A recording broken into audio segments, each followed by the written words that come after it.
안녕하세요, 친구들. 자, 오늘은 5단원의 5차시가 시작이 되는 날이에요. 우리 5단원 5차시에서는 열하일기라는 글을 한번 살펴볼 텐데요. 열하일기는 연암 박지원 선생님께서 조선시대에 쓰신 글입니다. 열하일기를 통해서 열하일기 일부에 나와 있는 글쓴이의 생각을 좀 알아볼 텐데요.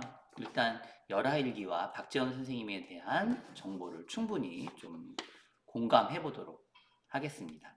자, 새롭게 배우는 또 글이 나오기도 하고요. 열하일기 여러분들이 앞으로 사회시간 같은 데에도 가끔씩 등장할 텐데 집중해서 들어주시기 바래요. 집중해 주세요.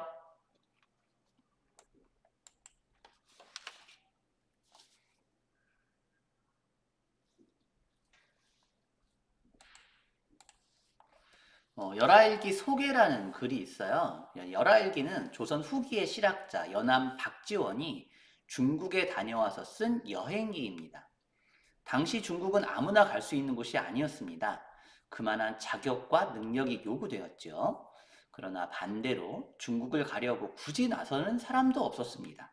몇 달간 누런 모래바람을 뒤집어 써야 하는 험난한 여행길을 누가 선뜻 나서겠습니까?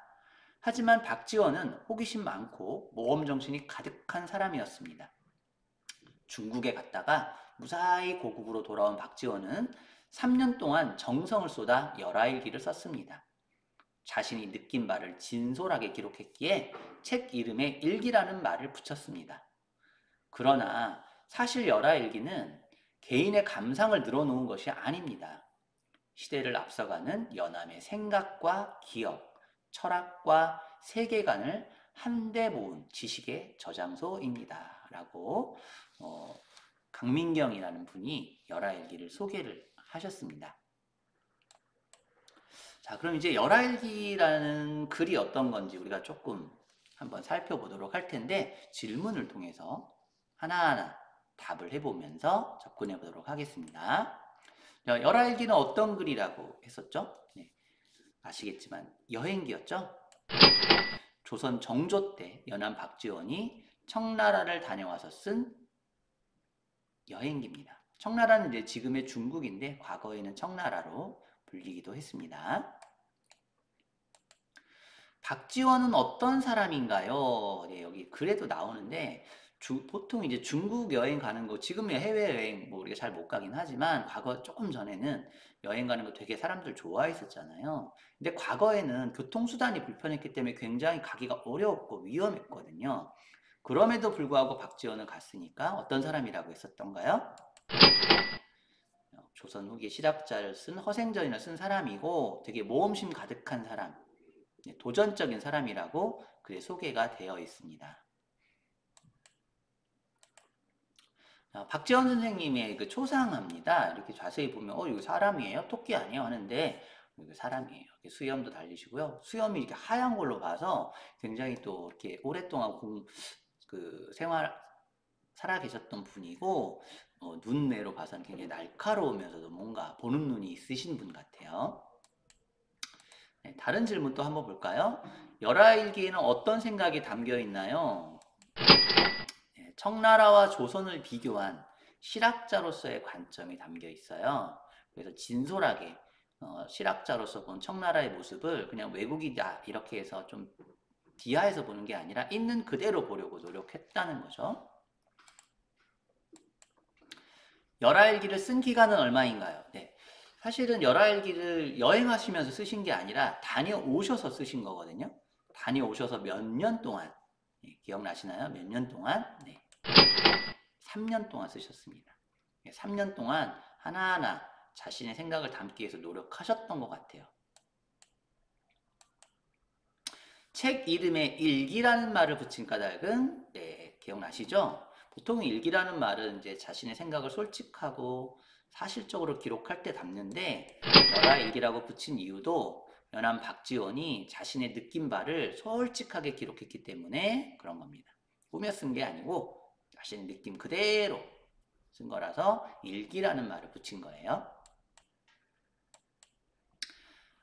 열하일기는 그럼 어떤 책이라고 평가할 수 있습니까? 우리 글의 마지막에 나와 있었거든요. 글의 마지막 부분에 나와 있는데 단순한 그 여행기도 아니고 단순한 기록물도 아니고 시대를 앞서가는 연안 박지원의 철학과 세계관을 한데 모은 지식의 저장소라고 이 이 책을 소개한 사람은 쓰고 있어요.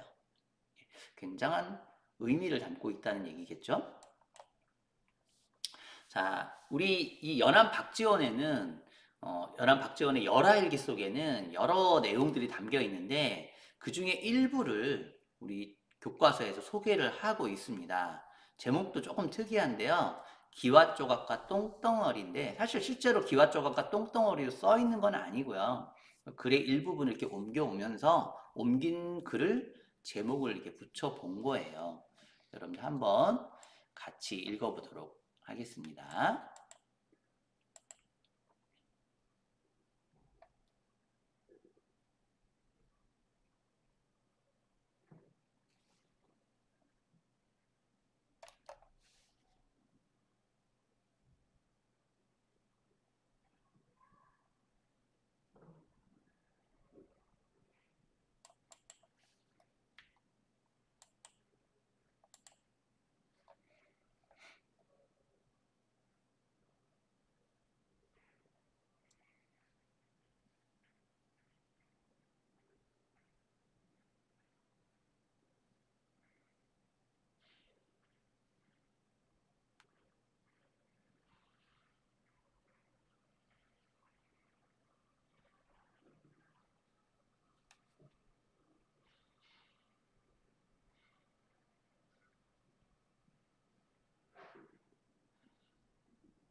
예, 우리 이 글을 읽어봤는데 글에 나타난 생각을 찾을 거예요. 다음 시간에 찾을 예정입니다.